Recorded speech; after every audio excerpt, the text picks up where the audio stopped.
Before I bring Coach Graves on, love the all the questions and stuff going on, guys.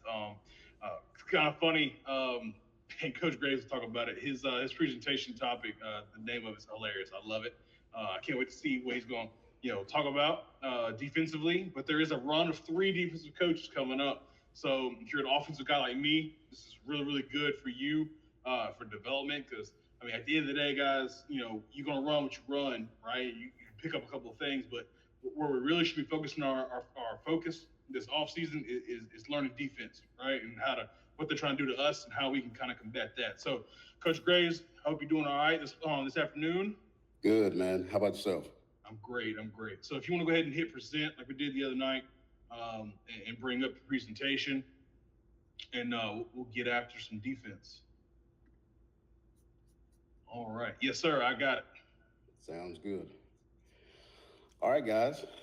Glad to be here today. And I'm Coach Graves. I am the defensive coordinator, AHC, Bishop McGuinness High School. Here's my contact information if you want to take a look at that. And you can reach me on Twitter, X, at any time. A little bit of my history is I began coaching high school football in 2002 after playing defensive back and strong safety at the college and semi-pro level. I did have the opportunity and the good luck to play semi-pro ball from a former Denver Bronco who played with Tom Jackson. And I think that at that point, that really got me into coaching and the wheels turning about what I wanted to do at the high school level. Coached a couple years D3, and since then I've been coaching in about 3 classifications.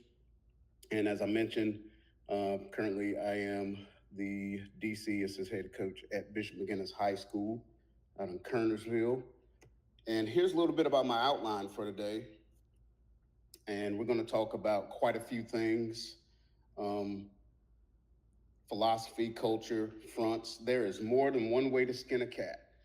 Stemming and slanting, what they think. And when I say they, I mean the offensive gurus, what they are thinking about when they go into a week of preparation. And the title of this is F Your Offense. And I think I can say that. Fuck your offense, my counter to power personnel. And then we'll get into a few clips. So my philosophy is I base everything out of odd fronts. I've been a 3-4 guy for quite some time. Then I kind of morphed into a 3-3 guy. And in the past couple of years, I've done a little bit of both, built in some packages with Coach Holcomb and, with our 3-3 fronts. But one of the main things that I've learned to do is build from that. So if you look at, the next topic is multiple defensive front variations. I can go from 3, 4, 5, 6, 7, 8-man fronts with flexing, stemming, and slanting. And always looking to create, if possible, plus numbers in the box with all 3 of those things. To me, if you don't have plus numbers in the box, you can't slant, stem, flex. You're a stationary target. And I believe that offenses want to see stationary targets, and they can do what they do. They want to get into these gaps and run GT and run zone. And if you're a stationary target, unless you really have some dudes up front, then you're going to struggle. Out at Bishop McGuinness, we're a 1A school, 375 total kids. We're a little small. So we've got to be able to do those things in order to try and get an advantage. So even with flexing, stemming, and slanting, we want to maintain our attack principles. That is not going to deter me from sending anybody if my front is doing those 3 things. As long as, again, we can keep those numbers on both sides of the offensive formation. So slanting interior defenders, to me, creates leverage and confusion. And we're going to get into confusion quite a bit. We want to create as much of that as possible pre and post snap. And later on, I'll talk about pre-snap stemming, early and late pre-snap stemming, and then, your post-snap what you're going to morph into or what you can morph into out of certain fronts. One of the main things is be adaptable, not the same static front with no movement.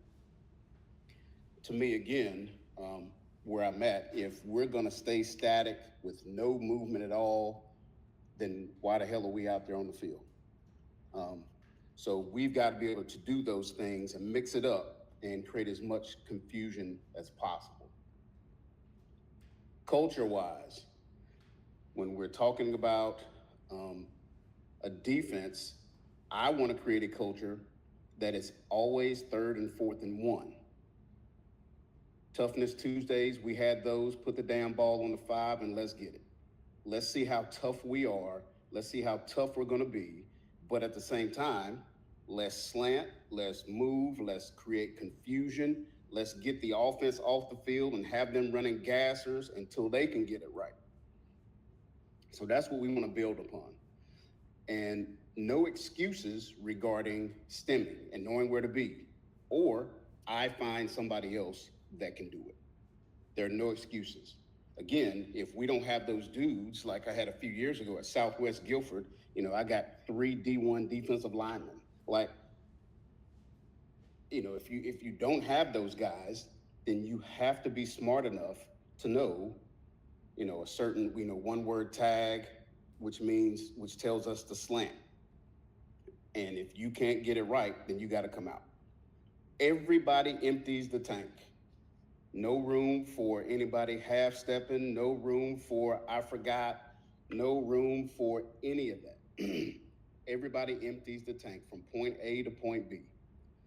A quick story that one of my colleagues, a good friend of mine, likes to tell is my first year at Southwest Guilford, there were 2 defensive linemen walking from one station to the next. And people will tell you that, and I like to term it enthusiastic intensity. I chased them down full speed or as fast as I could go, and I got them moving the entire practice, the entire season. That's the intensity that I bring when it comes to the 3rd and 4th and 1 mentality and being able to get in gaps and have that whiplash mentality. And this is what I'm talking about, guys. Whiplash mentality. You see his helmet? That's what we want. All 11 people to the ball, defensive front, slanting, stunning, flexing, getting in gaps. If you want to put in an H or double tight end, I need for you to bring that because this is what we're trying to do to you. So fronts. The question is, I get asked sometimes is why? Why do you have all of these fronts? Don't you want your kids to do this and this and this and that? Well, guys, again, we're going to start out on an odd front, whether it's 404, 4 eyes, or 505. Then we're going to move to a heads front. Then we're going to move to this 5-man pit front, which is what I like to call it. Then we're going to move to a 6-man front. And from time to time, I have, and you'll see in some of the clips, gone to a 7-man front and an 8-man front. My mantra, one of them is, don't be afraid. What are we scared of? We're trying to gain an advantage. If I hear, well, if he's in a 3 or he moves to a 2-eye, block it, guys, we've got to be able to create confusion. Hence, I will go from all of these and then I'll reduce them. I'll go from a 6-man front to a 4-man front because I want to create that confusion. Again, but coach, why so many fronts? Won't we confuse the kids? That goes back to my culture and setting the expectations from day one. When we start building fronts, there is also the discussion of we're going to stem. This is how we do it. And we'll start small. We won't, we'll start with an odd front and move to, let's say, our heads front, 5-2-2-5. So we'll start 404, and then we'll move to that. And then we'll get them conditioned that this is how it's going to go. This is the call that tells us to move. Here's who is moving and why. So we've got to be able to start that early in the spring, in the summer, so they understand how it's done, and then we'll keep working our way up. 3 to 4, 4 to 5, 5 to 6, 6 to 7 if necessary, 7 to 8 if necessary, 3 to 5, 3 to 6. You know, I've gone from a 4-0-4 to a 46 defense in one stem. Like, so it really gets them conditioned. And, you know, from my experience, multiple fronts excites the players, the defensive kids. And there's a sense of preparedness. If we go into a game with one front and, you know, the first 4 drives are mediocre, then there starts to be this mental block with some players. Oh my God, what are we going to do? What do we have? Oh my goodness, this is it, right? Sense of preparedness, that we've got things in our toolbox that we can pull out and use if necessary. Moving the front, whether interior or the entire front, allows an advantage for undersized defenders.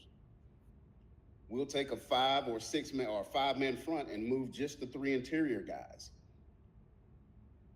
If you're using the same static front game after game after game, then preparedness and confidence can decrease. Now, you might be prepared with one static front, but the confidence, and if you're using some static fronts, my theory is increase the numbers to try and gain an advantage. And I don't want to use these fronts all game long. So that's not the direction. You want to use these fronts as a changeup. You'll see in one clip, and I'll talk about it, I use a 7-man front for 2 or 3 series in the 3rd quarter. Done.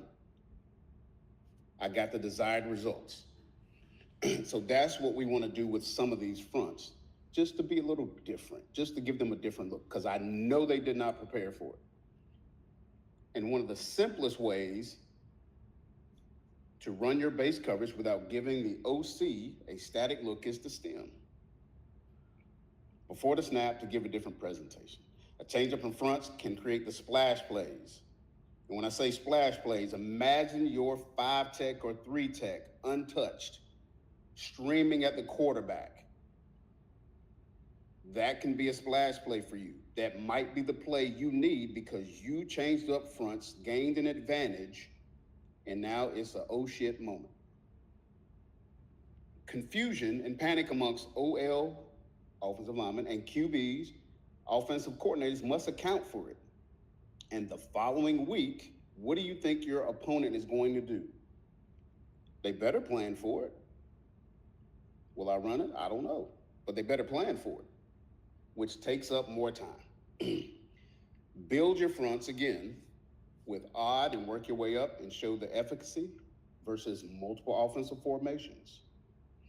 And players love the movement and the trickery involved. And once they get the hang of it and you give them rep after rep after rep in practice, they're going to play faster because they want to do it. Oh, that's me that's going from a 3 to a 5, or me running I'm a flex guy and I'm shifting. Oh my God, coach. Those are the things that I've heard over the years. Stemming, I think most of us know what stemming is, but you know, the purpose is we want to stress the offensive line blocking rules and make them prove their coaching and teaching as much as possible. Show me you know what you're doing if I stem twice in one play and then slant.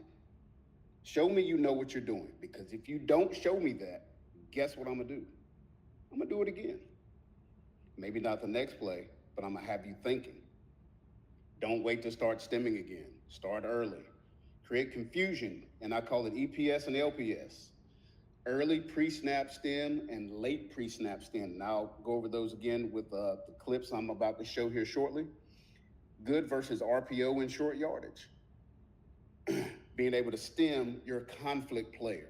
Being able to stem your outside backers or inside backers. Being able to stem your 5-techs or your defensive ends, whatever technique they're playing. And in short yardage, counter to power personnel, right? I think is good for that as well. And not just for the front, but in the secondary. But that is not what we're talking about. So, slanting and flex. With our slants, we've got a Toro and an aim, which is to the back and away from the back, full line, slanting. Flex players, typically an inside backer, but I've been able to use a defensive lineman at times who is pretty rangy, 6'4", about 240. He's at Duke now, and I was able to flex him and put him in various spots. Have him, if you want to run GT, he's at flex guy. Guess what? Now we've got an extra fitter that you are not accounting for. So that's one of the reasons I love flex. And what they talk about. Again, when I talk about they, I'm talking about you offensive guys and pre-snap reads, conflict player, check with me. Check with me. I love check with me because I will check too. I'm a lukewarm fan with 7-on-7s, but I've had instances, guys, where they want to check with me and I'll check out of a coverage. They want to check again, I'll check back. Like, those are the games I'll play. Check with me. Tempo, okay, which is why we build it in with tags, one word. You can go tempo all you want. And stemming, slanting, EPS, LPS can be your answers. And effectiveness. From my experience, stemming from a heads front, 5-2-2-5 to a bear stack front has proven to be pretty good because, with the front five, like, who's your duck, right? Are your guys better than mine? Okay, well, you might have 4 guys, but that one guy that I have, he's going to tear some shit up. And then I've got backers behind them stacked. And we've got a free runner. And then I'll slant them too if I need to. Or I'll stem into, from that head to that bear stack. And now you're like, oh my gosh, now we've got extra in the box. Pit front with flex player shifting, that's 5, 4I 0, 4I 5. Static 6-man, 7 fronts. Again, limited usage with the 7-man fronts, but will they work with, your slanting and stemming to create those splash plays that you're looking for 2 or 3 series? And then late pre-snap in a variety of fronts, early pre-snap. And what I think about sometimes is early pre-snap movement early in the season. Nobody else has your film. Then you move to late pre-snap. And then at the end of the season, unless, they just know everybody and can get film from game 1, 2, 3, and incorporate both of them, early pre-snap and late pre-snap. So let's get into it, guys. Here is an example of stemming.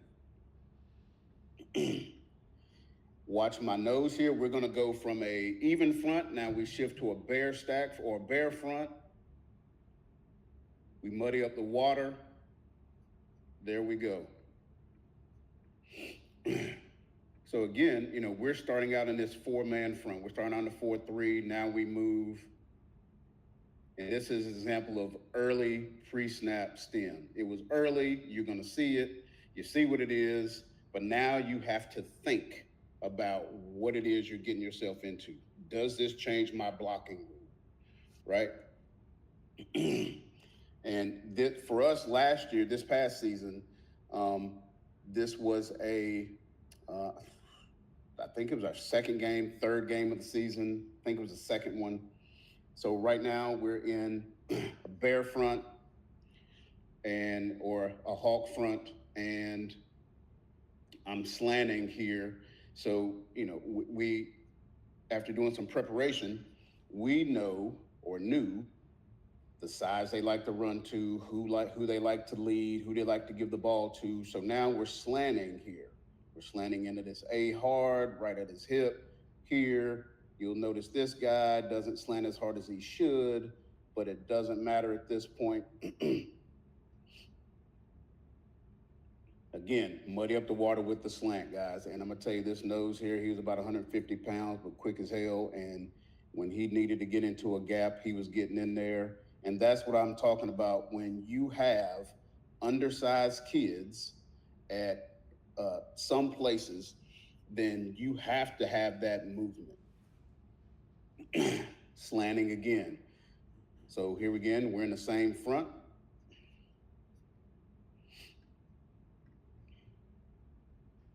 Slant again, bam. In the backfield, we got a loss.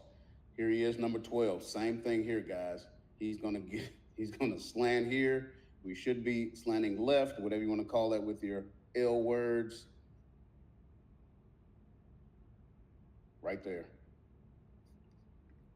So a lot of times people, and I hear, well, if you slant this way, you're vulnerable to certain things the offense is trying to do, or you might get outflanked. But understand, if you slant the way that you're supposed to, and I'm going to give a shout out to Coach Holcomb and Coach Derek Anderson, coaching the D-line and the outside backers who are on the line of scrimmage right now, teaching them the proper technique and what we needed out of them makes this possible in the sense that 12, if he gets a little high, he gets stood up, but he's quick and he holds his ground. Did he go a little too far? In the backfield for me, probably, but he made the play. It's a loss. Let's move on. Now, flexing a player. When I think about flexing a player, you're going to see number 51 here. Sorry about that. You're going to hear some noise. So,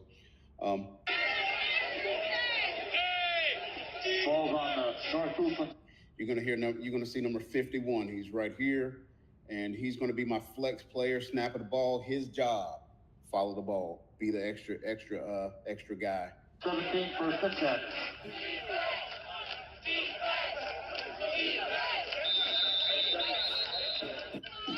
Here we go.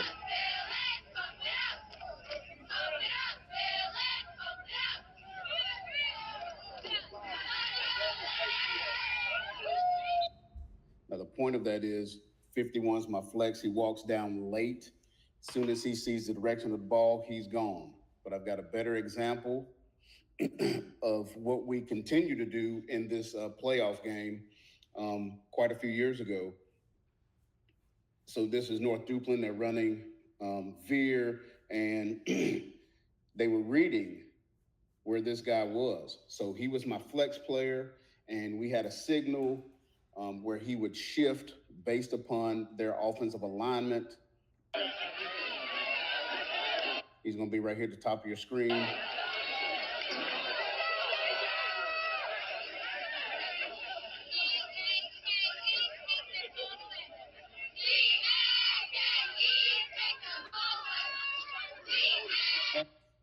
And he makes the play. So what he does, he goes from right to left. Quarterback checks with his offensive coordinator. They want to run away from him. He's my flex guy. He shifts, late pre-snap movement, and he actually makes the play. And we, as defensive coordinators, we can't be afraid to do those things because of optics. How's it look? You don't look organized. Well, I mean, it is organized. You're moving to stop the tendencies of the offense. So we can't have that in our heads where we're thinking, well, it doesn't look like a regular or traditional defense. Well, you either want to win games or you don't. That's just my 2 cents. Southwest Guilford, we're in our bear stack look. This guy here is at ECU. This guy over here is at Duke. So I had some pretty good guys up front. Page is coming out and, too tight with a H personnel, and they were trying to run it down our throats.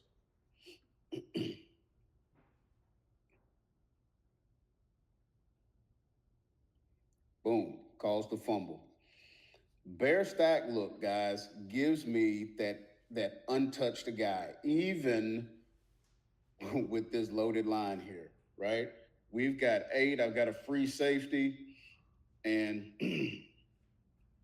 so it gives us numbers. And I had a free guy here in the backer, and no stemming, no nothing, but being in this bear stack front can create some issues. Now, will I stem out of this? Yes, I'll take these 3 interior guys and I'll slant them to the back or away, or maybe to the H or away from the H, depending on the offensive tendencies. One more time.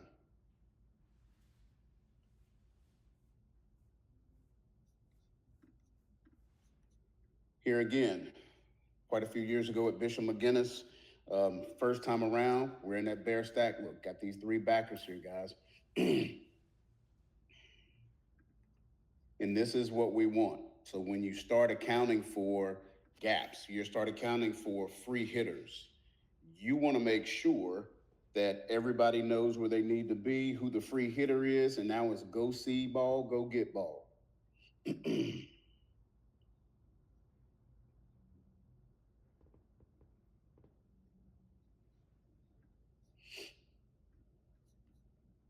So now we're moving into a bigger front, 6-man front. We're playing Morrisville in the playoffs about 3 years ago, if I'm not mistaken. Morrisville had a pretty good team that year. And they didn't run between the tackles, I can tell you that. So with this, we've got a tape front, what I call it. Some people call it, give it different names, but we should be in all outside shades, if I'm not mistaken. And with this, we've got a free guy, a guy that is not accounted for, which is what we want, which should be this guy, right? My defensive end.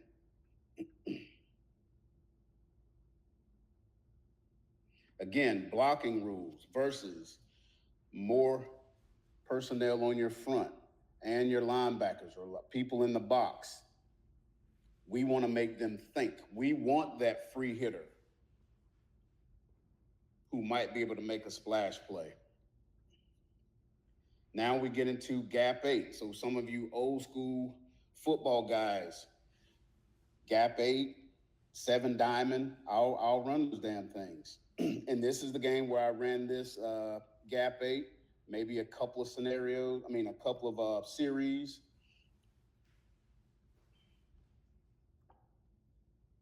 Muddy up the water. How are we going to block all these guys?